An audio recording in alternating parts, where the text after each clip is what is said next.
आप सभी लोगों का हमारे इस चैनल पर स्वागत है।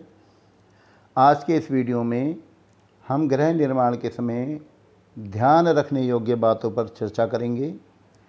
इससे पहले की वीडियो में भी हम वास्तु से संबंधित कुछ जानकारी आपको दे चुके हैं।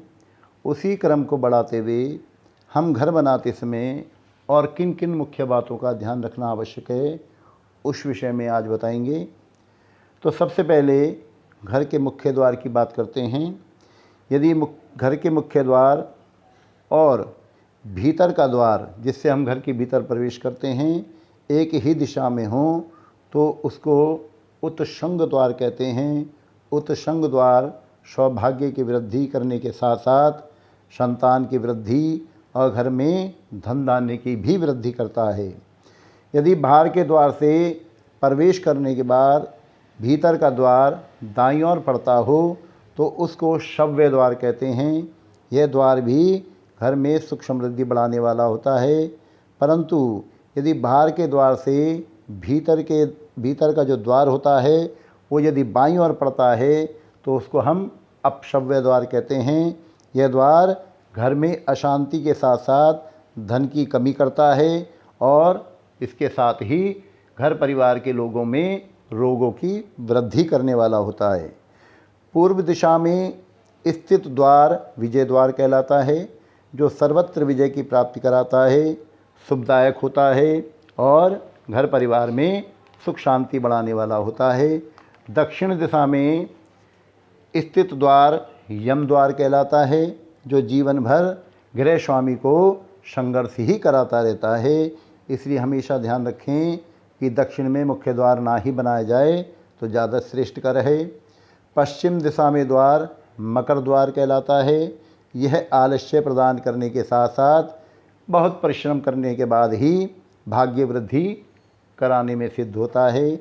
उत्तर दिशा में स्थित द्वार कुबेर द्वार कहलाता है। यह घर परिवार में सुख समृद्धि के साथ साथ धन धान्य की भी वृद्धि करता है। मुख्य द्वार की अपेक्षा भीतर के द्वार का बड़ा होना भी अच्छा नहीं माना जाता है। इसलिए हमेशा ध्यान रखें कि भीतर का द्वार मुख्य द्वार की अपेक्षा कुछ छोटा होना अति आवश्यक है। मुख्य द्वार की चौड़ाई से दुगनी उस द्वार की ऊंचाई होनी अति आवश्यक है।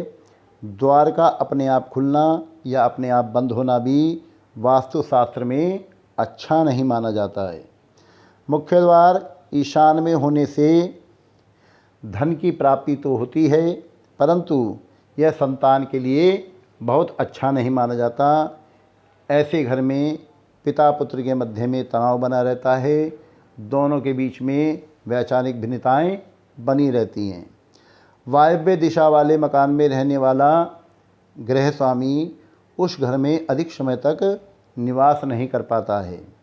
एक दरवाजे के ऊपर यदि दूसरा दरवाज़ा बनाना आवश्यक हो तो हमेशा ध्यान रखें उस दरवाजे को नीचे के दरवाजे की अपेक्षा कुछ छोटा बनाना चाहिए।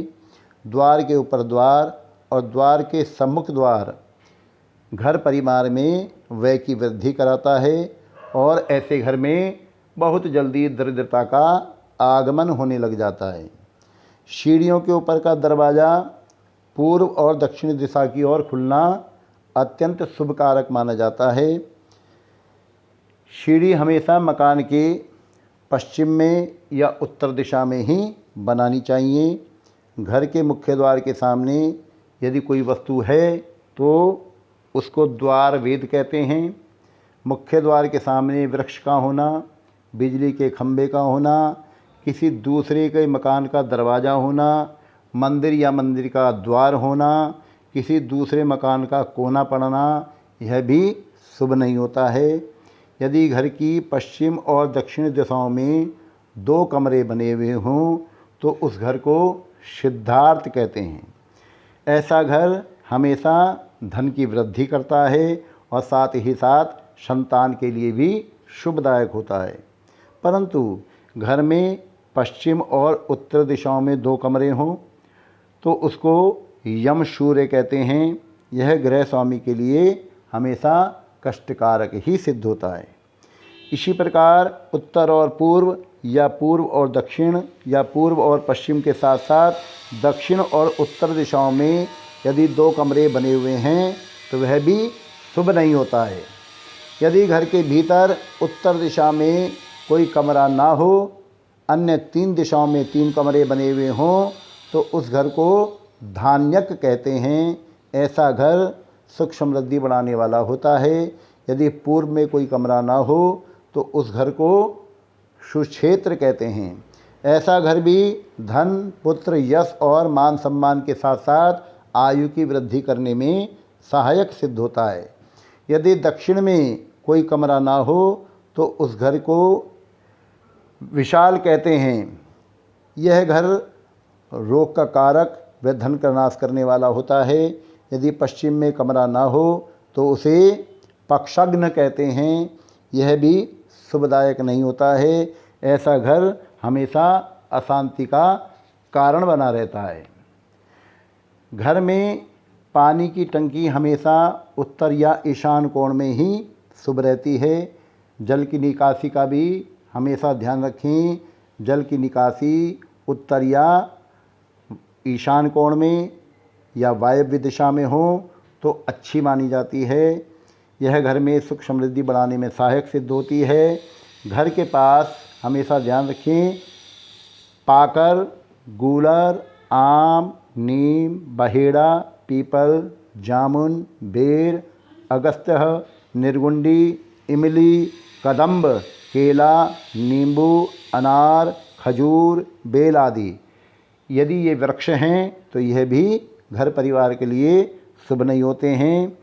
पीपल, कदम्ब, केला या नींबू के वृक्ष जिस घर में होते हैं उस घर में कभी भी वंश वृद्धि नहीं होती है। ऐसा वास्तुशास्त्र का नियम है। साथियों, यदि आपको हमारा यह वीडियो पसंद आया हो तो हमारे इस चैनल को सब्सक्राइब करें